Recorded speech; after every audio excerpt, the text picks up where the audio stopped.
Ladies and gentlemen, boys and girls, riddlers, middlers, and anthology fiddlers, welcome along to the Joe Spivey YouTube channel, where we discuss books and little else. And it is that time of the year once again, folks. I think we are, the last time I checked the Julian calendar, we are 3 days into the month of October, and that means only one thing on BookTube. There is a fine event, very cleverly and deviously named Victober. I believe Katie at Books and Things and, other luminaries are the official hosts of such an event, but I am a sort of nameless contributor to it as well. It was last year my favourite event. It's where I set out my stall. I think I did no less than maybe 6 or 7 novels last year, and the Victorian period is one of my favourites by a mile. It is a magnificent period of literary invention and creation, and yeah, it's almost an honour to give you some examples of the period today. This is a mix of a TBR and a recommendations list, so you'll see the things that I'm going to be attempting to read through, and then 4 or 5 which you absolutely must read yourselves. First of all, though, I don't often sort of impel you or compel you. Those two verbs are, I believe, quite synonymous at the moment. Impel or compel you to do very much indeed.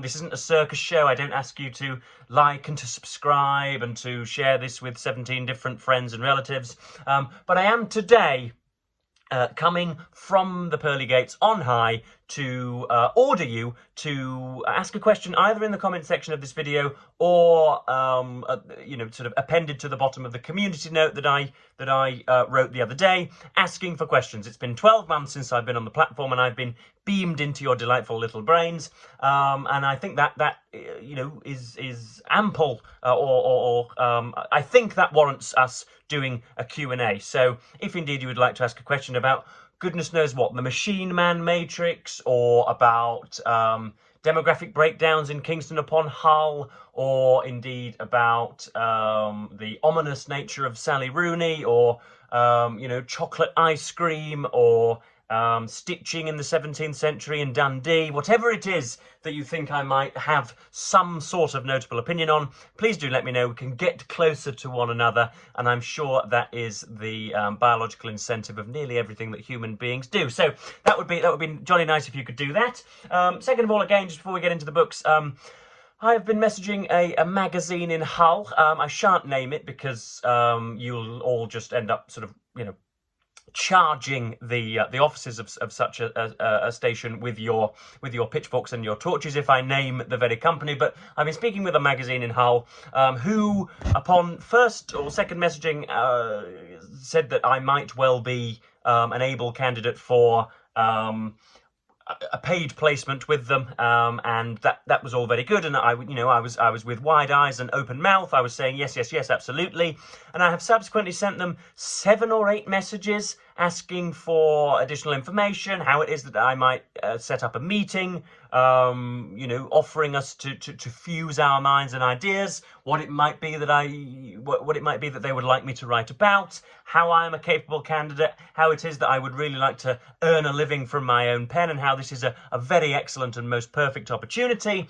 And the person on the other end of the Instagram messages is clearly a criminal psychopath, because they have seen that economic and subjective desperation on 7 and 8 separate occasions, and they have chosen not just to answer it in a rather dispassionate way, but they have chosen to blatantly ignore every single thing that I have put in the chat room. So I am clearly dealing with a sort of criminal mob boss rather than just a kind of skivvy of a local publication. So that's just me getting things off of my chest, but on with the recommendations and the TBR. So first of all, we'll go with the TBR, what it is that we're hoping to get through, or at least to glance at over the next month. I've got some horrid hair in there. That's probably the pubic hair of Margot Robbie, I should imagine. But what we are getting through at the moment, A Guy Can Dream, what we're getting through at the moment is Peter Ackroyd's biography of Dickens. This is an abridged version of what I believe was one of those fundamentally boisterous 1,000-page toe crashers, and I decided to give Peter Ackroyd another chance because I think I probably unfairly defamed the fine gentleman in my review of his Shakespeare biography. This, as I say, is an abridged. Obviously, this didn't come out in the Victorian period, but it is chiefly concerned with the life, times, travails, difficulties, bottom wipings and belches of the quintessential Victorian, I think. His words such as Eliotian and Trollopian and Brontean have not managed to work their way into modern vernacular, but Dickensian indeed does. And you can see there is a typical narrow Dickensian street which feature prominently on some of Hull's city centre landscape as well, just for those interested. And so this. I think this works for Victober. There are 4 prompts which again Katie Books and Things and others have set out. They have their ducks in a row. They know how many beans make 5. Whereas I'm something more of a sort of a mad scientist who is more than happy to spray invective about the place and to be a little more gung-ho. They're a little bit sort of straight-laced and buttoned up, which is I think much for the better. Whereas I just as I say, I don't exactly sing from the same hymn sheet. I'm just not like the other girls, folks. That's what it is.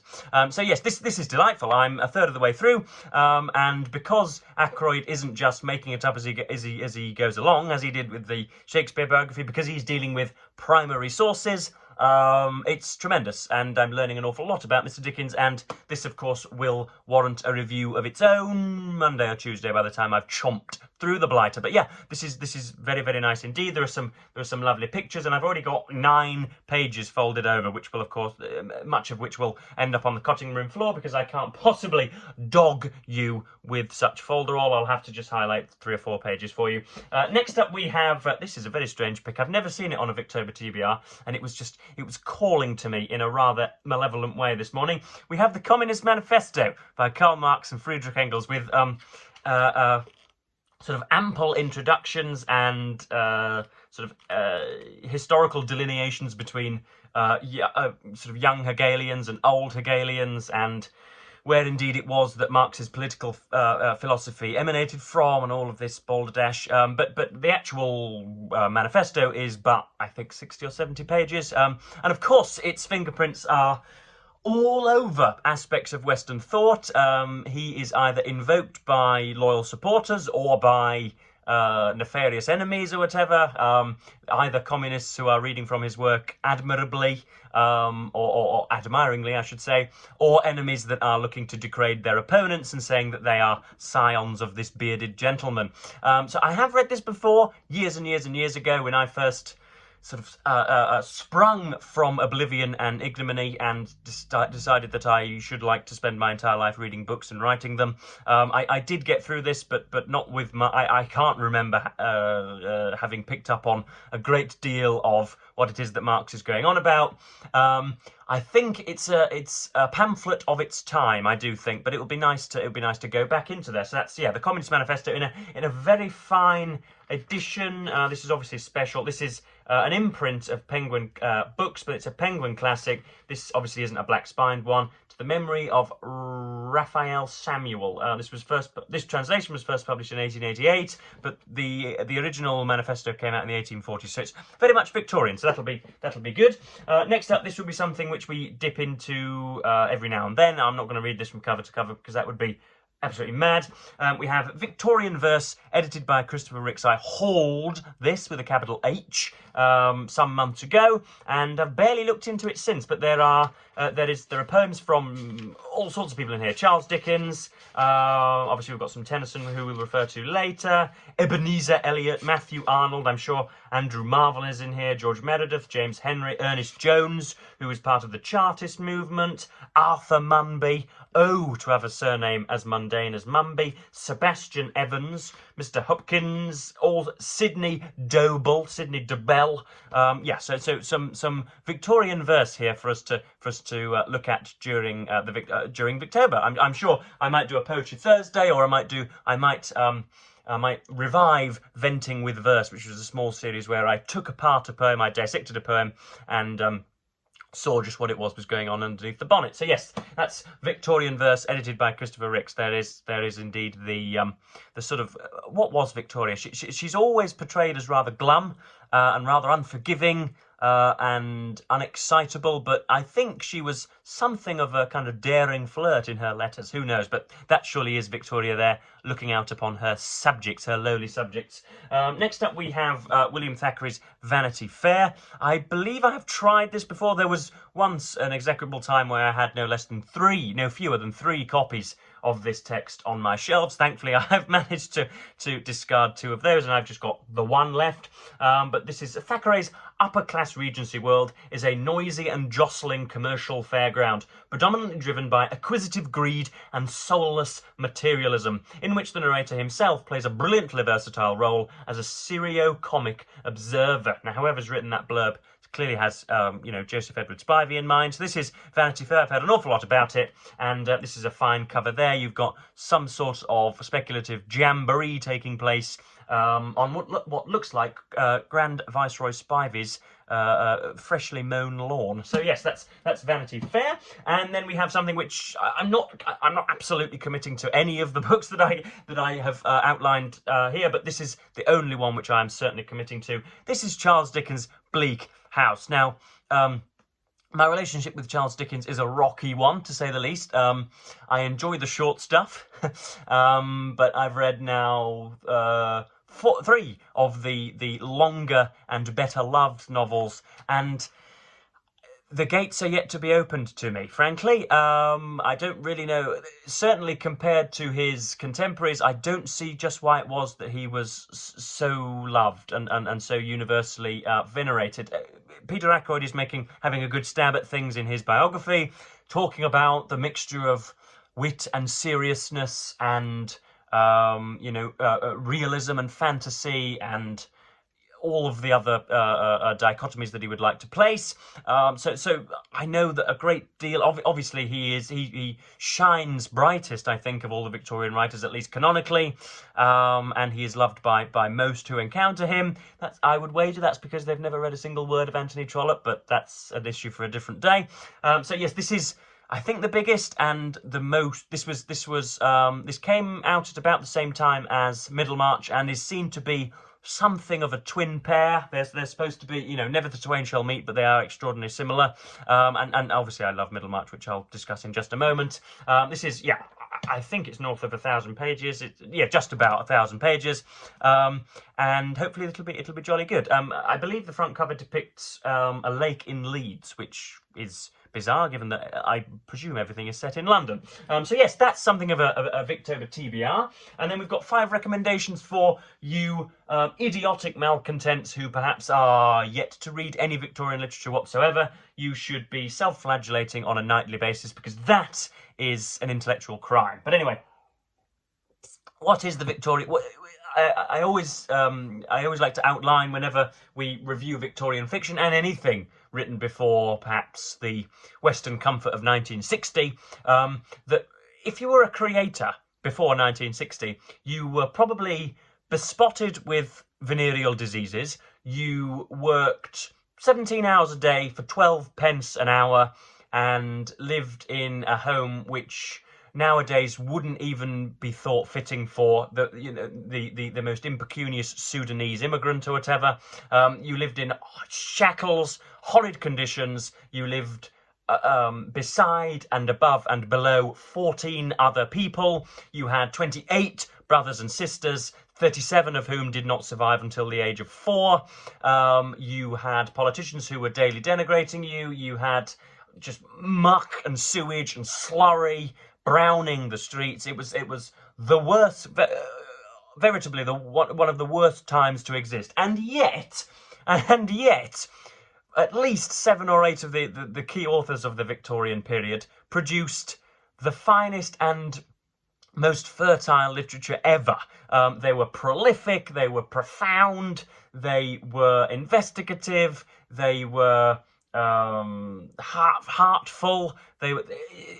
There is a huge disparity between the comfort of the writers under consideration and the quality of their works, especially compared to nowadays, where everybody seems to have, 5 or 6 hours of an evening to write, and yet nothing of worth is produced. So I have endless admiration for the people who dared to put their quill to the scrolls in this period. And so, yeah, that just whenever you're reading a Victorian novel, think of the circumstances from which it was conceived and produced. But we have a double recommendation, first of all, from the same author. We have Anthony Trollope's The Way We Live Now, and we have his Autobiography. I knew that I was going to include him in a Victober recommendations, but I didn't quite know which ones I was going to pick out. I thought about The Warden and Barchester Towers and something from the Palliser novels, but this is the one that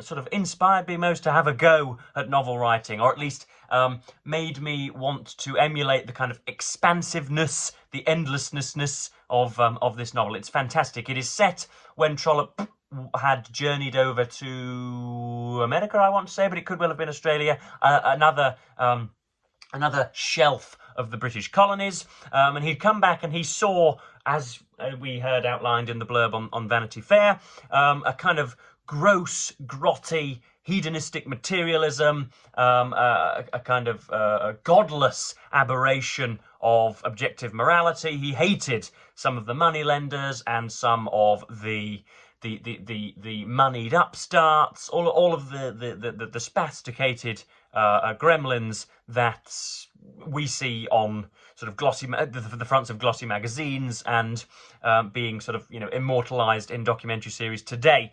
He hated the moral degradation, and that comes out beautifully in every passage. Felix Carberry, of course, is the near Dickensian caricature of sort of limp irresponsibility. He would happily spend most of the day supine rather than sort of going out and earning his fortune. He is veritably the worst person that has ever existed on the face of the earth. And yet you've got Augustus Melmotte, who is one of the sort of mysterious speculators. You've got Scandal, you've got bits and bobs of love, and of course with Trollope, one thing that you can guarantee is that the chattering classes will be satirised as well. So the people who run newspapers, the people who write articles, the people who run book reviews, or the publishers of serialised novels, their frailties and falsehoods and shortcomings are always brought to light as well. And it's massive and it's fantastic. It's quintessentially Victorian.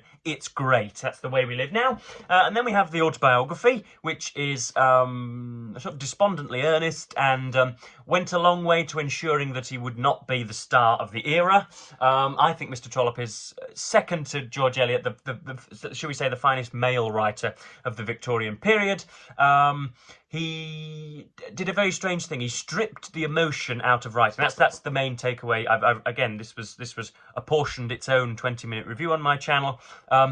He stripped the emotion from writing. Of course, both then and nowadays, we like to think of writing as a sort of communion with the muse, or you're sort of working in tandem with your most inner soul, and you're kind of piecing together all of these wondrous, splendorous spirits, when in fact Trollope really refashioned that idea and made writing seem more like just the kind of a duplication of widgets rather than anything else. He kind of he made it seem as if he was just working on the factory floor, churning these novels out like like lampshades or candle wicks or whatever. And that I think that did a great deal to ruin his legacy. But it is very, very interesting. You've got the first few years of his life where he writes 3 novels for no remuneration whatsoever. And you've got him balancing work at the post office, and of course you get his opinions on some of his books. He regards some as fantastic and some as terrible, and views them as children, whereby you have unspoken favourites and things of that nature. So yes, another recommendation if you can get hold of it. Short as well, so you'll get through that in a few days, I should imagine.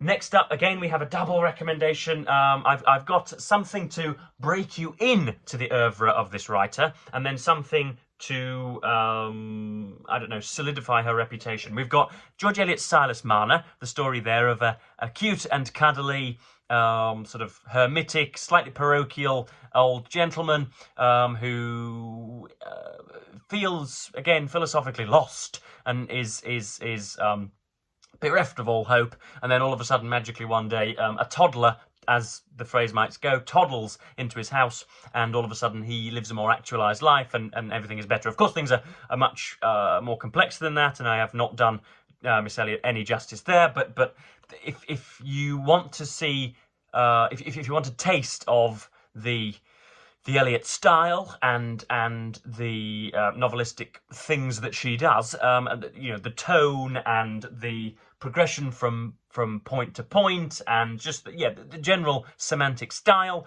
then this is as good an example as any, and it's small. So if you don't like it, you can press on, and you can say you've read a George Eliot novel, and if you do, then you can accelerate to the finish, and then you can pounce upon this dear beast. Now I've just realised that I've shut my laptop, which was foolish, because I wanted actually to read out the words of an exalted critic on George Eliot. You know, I'm not saying anything new when I say that it was loved, revered, adored, and by nearly everybody who was worth their salt in London at the time and continues to be today. But I just want you to read the final paragraph of a particularly magnificent critic who may or may not have a centre parting and an eminently punchable physiognomy. So yes, this is what such an individual had to say. Some of the finest writers in peak Vulcan flow plonk the keyboard on our laps and encourage us to spin our own tale. But Eliot is one of that more ferocious breed who, having wrung their spirits dry in a phantasmagoria, make us feel ashamed to start anything so slight as a shopping list. When have we ever been as teary, enervated, exhilarated, provoked, enamoured, quizzed, bemused, thrilled, omnivorously satisfied and honoured than we are in Middlemarch by this masterful chronicler of spilt beans. Masterful chronicler of spilt beans. Goodness, what magnificent intellect. She is our sole sovereign, throned from view, cheered by longing worshippers. So yeah, whoever it was that wrote that clearly has very many awards and much acclaim in store for them. I'm sure you'll agree. But yes, this is utterly, utterly magnificent. You have a deity here who has very many innocent bystanders and has 4 or 5 central characters in a small town. If you've got to this point in the video, you already know that I love Middlemarch, and you've probably already seen my hours and hours of encomia about it. This is ceaselessly and inarguably fantastic. And if you've got the endurance, if you've caught the bug, then you won't be disappointed. Fantastic. Although I do need a second copy because this has been tattooed with my annotations. And then last but not least, we have Alfred Lord Tennyson, some more poetry, folks. Again, I did a full video on his most famous poem, In Memoriam, which brought me to tears on my bedside. What a soppy fool I am. But yeah, this again is similarly fantastic. He writes about I'm going to forget his name actually, aren't I? Hallam, who supposedly whose untimely death caused great sorrow in and around the city of London and his extended family. He was supposed to be the Byron of his day. He was kind of tantalising and titillating and beautiful and intellectually revered and set to be, the man of the era, and was, I think, struck down in Italy with goodness knows what, syphilis or another horrendous disease, born of connubial bliss, shall we say, or I don't know what it was. He was struck down by illness, and in those days you couldn't just pop an antibiotic. You had to have your leg amputated and fed to you, and then the doctor would release leeches onto your scrotum, and there were all sorts of perfunctory medical methods which didn't save you. And so he writes about the tremendous loss that comes from the turmoil that comes from the loss of a significant friend. I can't remember just how many pages it is, but there are my annotations. I shall not see thee, dare I say, no spirit ever break the band that strays him from the native land where first he walked when clasped in clay. So that's just a random section that I happened upon. So yes, That was a very long video, wasn't it, folks? That was a big old throat clearing, but I enjoyed doing that. So there's some recommendations and something that some books that I'm hopefully going to get to at some point in October. There's a big match between Hull Kingston Rovers and Warrington Wolves tonight, the semi-final. I've been commenting on their activities for what seems like weeks and months now, and finally it's all coming to a thrilling conclusion. So yes, get your damn questions in, folks. I think I've only got 4 or 5 in response to the community post the other day. So get them in on penalty of decapitation, and yeah, just ask me anything you want, and that way we can do a 20-minute video. Even somebody as resourceful as me cannot make a 25-minute video out of 5 or 6 questions. I need more material. So yes, I'm going to cap this video at 25 minutes, and as ever, thank you ever so much for watching BookTube, and say goodbye.